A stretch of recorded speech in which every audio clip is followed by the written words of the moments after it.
수요 성경 공부를 시작하겠습니다. 교리대학 9강 당신과 나의 출발점 2. 인간 창조 3. 하나님의 형상으로서의 인간 성경은 인간이 하나님의 형상을 따라 하나님의 모양대로 창조되었다고 가르친다. 즉, 인간이 하나님을 반영하는 존재로 지음을 받았다는 것이다. 하나님의 형상에 대한 견해 1. 하나님의 형상을 외형, 몸이라고 주장하는 견해 2. 하나님의 형상을 영이라고 주장하는 견해 3. 하나님의 형상을 전인이라고 주장하는 견해 성경적 견해입니다.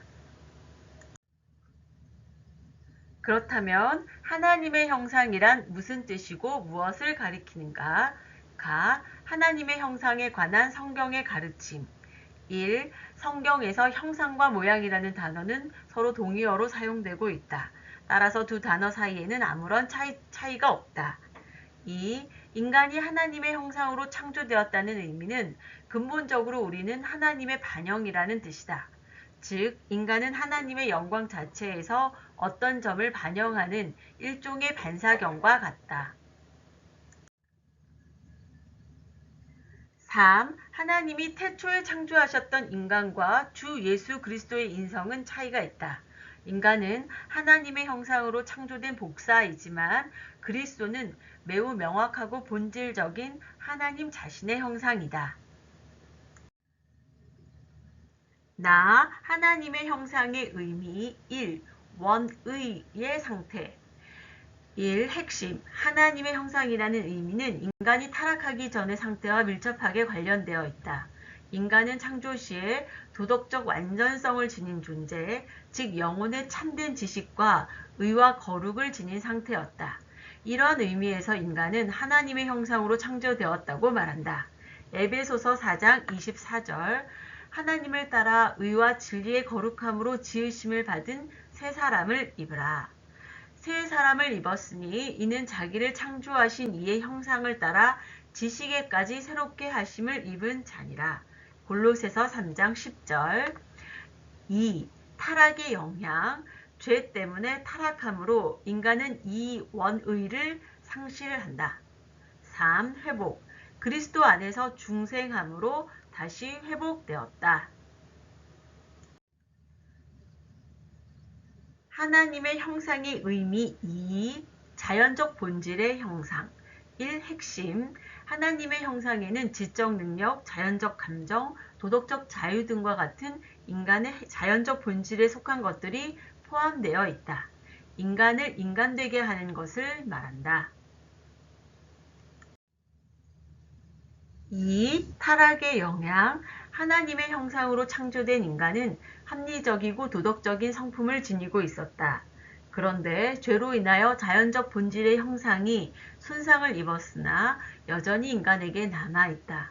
구체적으로 자연적 본질의 형상에는 인격성, 지정의, 영성, 영혼의 불멸성, 피조기에 대한 통치 등이 포함된다.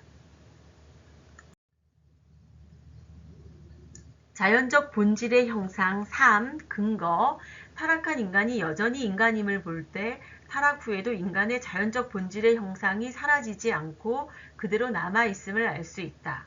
성경은 타락한 인간을 가리켜서도 여전히 하나님의 형상이라 언급하고 있다.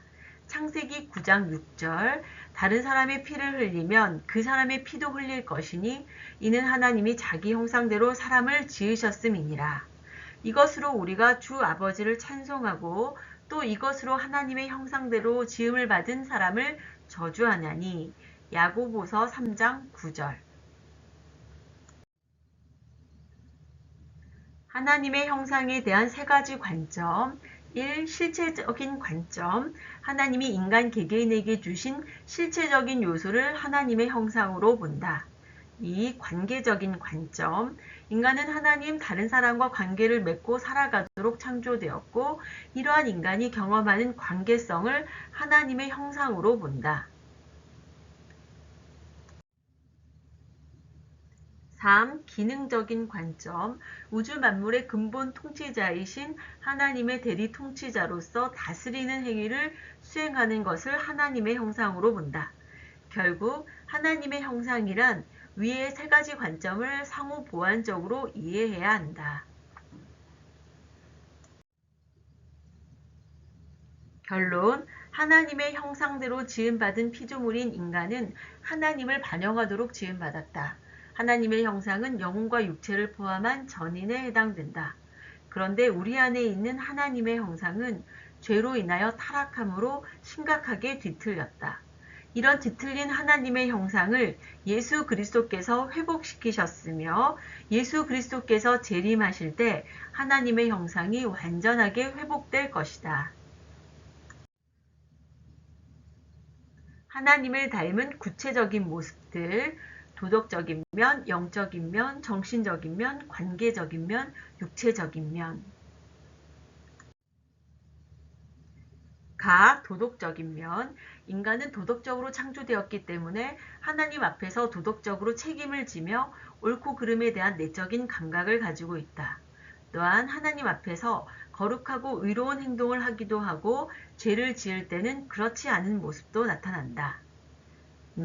영적인 면. 인간은 눈에 보이지 않는 영적인 존재로 지음을 받았다. 이는 우리에게 인격적으로 하나님과 교제하며 기도하고 찬송하며 우리에게 들려주시는 말씀을 들을 수 있는 영적인 면이 있음을 의미한다. 정신적인 면. 인간은 이성적이고 도덕적인 존재들이며 자신의 지능으로 생각할 수 있고 의지를 가지고 욕구를 추구할 수 있다. 이 지능과 의지는 능력과 성향을 가지고 있다. 우리가 추리하고 생각하고 분석하고 숙고하는 능력은 영원하신 분, 즉 하나님 안에 있는 동일한 능력을 반영한 것이며 이 능력은 다른 어디에서도 발견되지 않는 인간의 특성이다.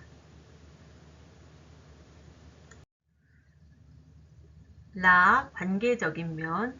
인간은 만물에 대한 주권을 가지신 하나님의 모습을 부분적으로 반영한다. 특히 모든 피조물을 다스리는 권세를 받았을 뿐만 아니라 하나님의 원리를 반영하는 결혼관계와 교회 공동체 안에서 주님과 동행하고 서로 교제하며 관계를 맺고 살아간다. 이러한 연합과 교통은 하나님의 삼위일체의 관계를 반영하는 것이라 할 수 있다.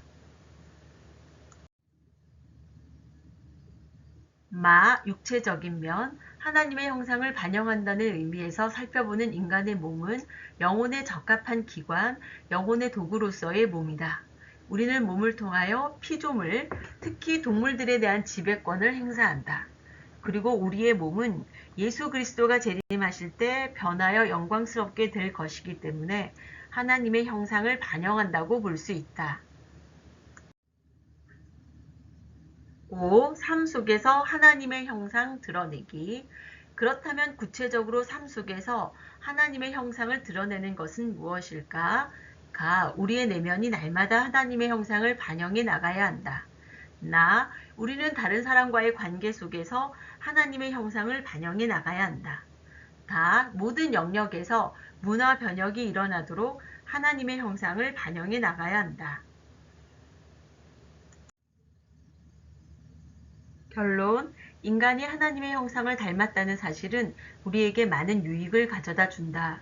우리 자신이 하나님의 형상으로서 어떤 다른 피조물보다 존귀한 자라는 사실과 하나님의 무한한 지혜와 명철의 절정이라는 것을 깨닫게 되는 것이다.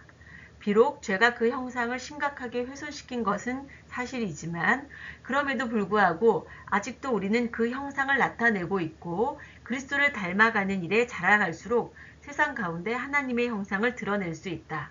그리고 모든 성도는 하나님과 영원한 교제를 나누는 천국에서 온전한 형상이 회복될 것이다. 다만 우리는 예수님을 믿지 않는 불신자에게도 여전히 하나님의 형상이 있음을 잊지 말고 존중해야 할 것이다. 주기도문으로 수요 성경 공부를 마치겠습니다. 하늘에 계신 우리 아버지, 아버지의 이름을 거룩하게 하시며 아버지의 나라가 오게 하시며 아버지의 뜻이 하늘에서와 같이 땅에서도 이루어지게 하소서. 오늘 우리에게 일용할 양식을 주시고 우리가 우리에게 잘못한 사람을 용서하여 준 것 같이 우리 죄를 용서하여 주시고 우리를 시험에 빠지지 않게 하시고 악에서 구하소서. 나라와 권능과 영광이 영원히 아버지의 것입니다. 아멘.